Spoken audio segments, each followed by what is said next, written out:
రాష్ట్ర కాంగ్రెస్ పార్టీలో రెడ్డి వర్సెస్ దళిత వర్గాలుగా విడిపోయినట్లుగా కొంత టాక్ వినిపిస్తుంది. అంటే దళిత ఎమ్మెల్యేలును రెడ్డి సామాజిక వర్గానికి సంబంధించిన ఎమ్మెల్యేలు కావచ్చు, మంత్రులు కావచ్చు, కొంత అనగదొక్కే ప్రయత్నం చేస్తున్నారు అనే ఒక ఆరోపణలు అయితే సొంత పార్టీ నుంచే వినిపిస్తున్నాయి. అయితే ముఖ్యంగా ఈ గత 2 రోజులుగా మనం చూసుకుంటే మందుల సామెల్, తుంగతుర్తికి సంబంధించిన మందుల సామెల్ కోమటిరెడ్డి బ్రదర్స్పై కొన్ని సంచలన ఆరోపణలు చేసిండు. అంటే ఆయన ఏదో నల్గొండ జిల్లా అంతా ఆయన రాజ్యంగా భావిస్తున్నాడు, ఈ దళిత ఎమ్మెల్యేలని అవమానిస్తున్నారు, నాతో పాటు అటు ఉమ్మడి నల్గొండ జిల్లాకు సంబంధించి నకరికల్ ఎమ్మెల్యే వేముల వీరేశం నేను స్వతహా గెలిచాను తప్ప వీళ్ళతో గెలిచలేదు, మా క్యాడర్ మనకు గెలిపించిందని చెప్పేసి నిన్న ఆయన కొన్ని హాట్ కామెంట్ చేశారు. అదే ఇష్యూ పైన ఈరోజు కూడా ఆయన కాంగ్రెస్ పార్టీకి సంబంధించిన కొంతమంది పార్టీ లీడర్ను, మల్లురవి లాంటి లీడర్ను కలిసి కూడా దీనిపైన ఫిర్యాదు చేసిండు.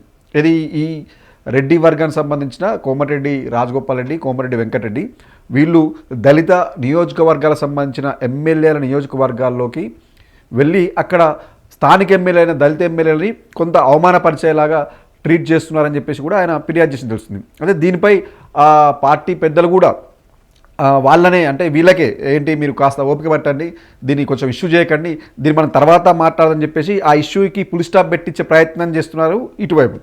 మరోవైపు మరో ఎమ్మెల్యే కవంపల్లి సత్యనారాయణ కూడా ఇదే దళిత సామాజిక సంబంధించిన ఎమ్మెల్యే అటు బట్టి విక్రమార్కతో కూడా ఆయన కొంత భేటీ అయినట్టు కూడా తెలుస్తుంది. ఆయనతో భేటీ అయి కొన్ని అంశాలను కూడా తెర మీదకి తీసుకొచ్చినట్టు తెలుస్తుంది. ఏంటంటే ప్రధానంగా అంటే ఇన్ని రోజుల వరకు ఎస్సీ నియోజకవర్గం సంబంధించి నా ఎమ్మెల్యేని అణగదొక్కే ప్రయత్నాలు జరుగుతున్నాయి, ఇది కరెక్ట్ కాదు, దళిత ఎమ్మెల్యేని ఇలా తొక్కిపెట్టడం కూడా కరెక్ట్ కాదు, దీనిపై అంతా మనం ఇకపై ఊరుకునే లేదని కూడా ఆయన ప్రస్తావించడం తెలుస్తుంది.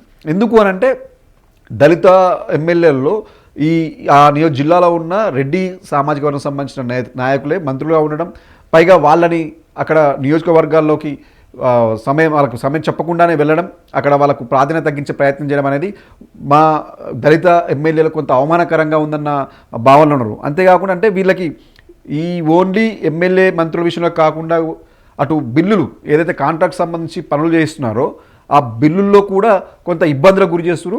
వచ్చే బిల్లులకు ఈ దళిత సంబంధించిన ఎమ్మెల్యేలు ఎప్పుడు బిల్లులు అయినా కానీ లేవు, అప్పుల్లో ఉన్నాం, ఖజానా ఖాళీగా ఉందనే చెప్తున్నారే తప్ప వాళ్ళకు సరైన నిధులు కూడా ఇవ్వట్లేని ఆరోపణ కూడా వినపడుతుంది.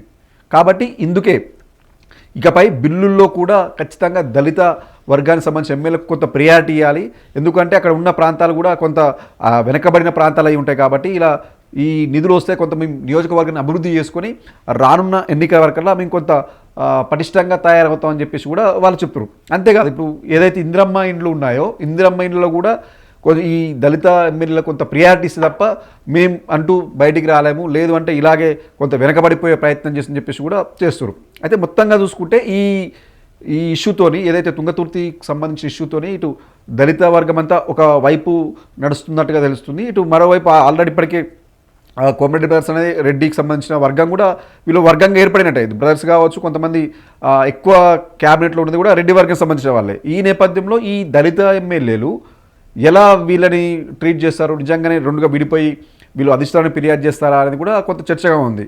ప్రస్తుతానికైతే ఇక్కడ గాంధీ భవన్కి వెళ్ళి ఫిర్యాదు చేసినప్పటికీ నిన్న మందుల సామెల్ మాట్లాడినప్పుడు రాహుల్ గాంధీ కూడా దీనిపైన కంప్లైంట్ చేస్తాను, అటు ఖర్గే కూడా కంప్లైంట్ చేస్తాను అని కూడా చెప్పిండు.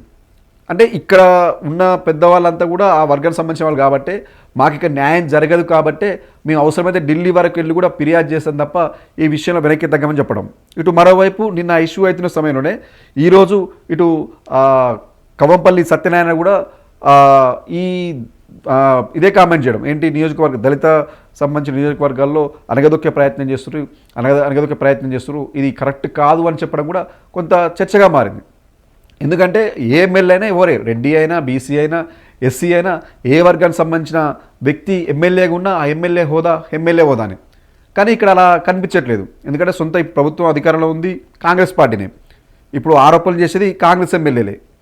అంటే సొంత ప్రభుత్వంలోనే కాంగ్రెస్ ఎమ్మెల్యేలకు దళిత ఎమ్మెల్యేలకు ప్రయారిటీ లేదా అన్న అనుమానం ఉన్నాయి. ఎందుకంటే వీళ్ళే ఆరోపిస్తున్నారు, అనగదొక్కే ప్రయత్నాలు చేస్తుంది వీళ్ళే. ఒక దళిత ఎమ్మెల్యే కాన్ఫరెన్స్లోకి ఒక మంత్రి చెప్పా పెట్టకుండా పోతురని చెప్పేసింది వీళ్ళే.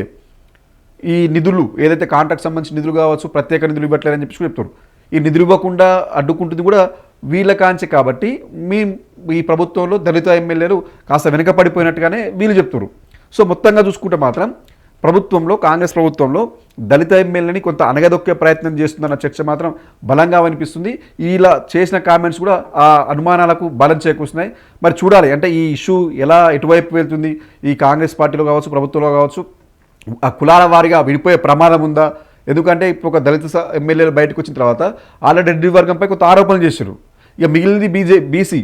ఈ బీసీలు కూడా వాళ్ళకి సంబంధించి కూడా ఇవాళ రేపట్లో ఓపెన్ అప్ అవ్వచ్చు. ఇప్పటికే కొంతమంది ఎమ్మెల్యేలు మాకు నిధులు ఇవ్వట్లే అని చెప్పేసి బయటకు వచ్చి బాహాటంగా చెప్పారు.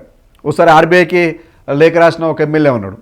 అటు అనిరుద్ రెడ్డి కూడా నాకు డబ్బులు నిధులు ఇవ్వట్లేరు, నన్ను ఇబ్బందులకు గురి చేస్తున్నారని చెప్పారు. అటు ఖమ్మం సంబంధించిన ఎమ్మెల్యేలు కూడా మాకు సరైన నిధులు ఇవ్వట్లేరు, మంత్రులు కూడా మమ్మల్ని పట్టించుకోవట్లేదని చెప్పేసి కూడా స్వయంగా వాళ్ళు చెప్పారు.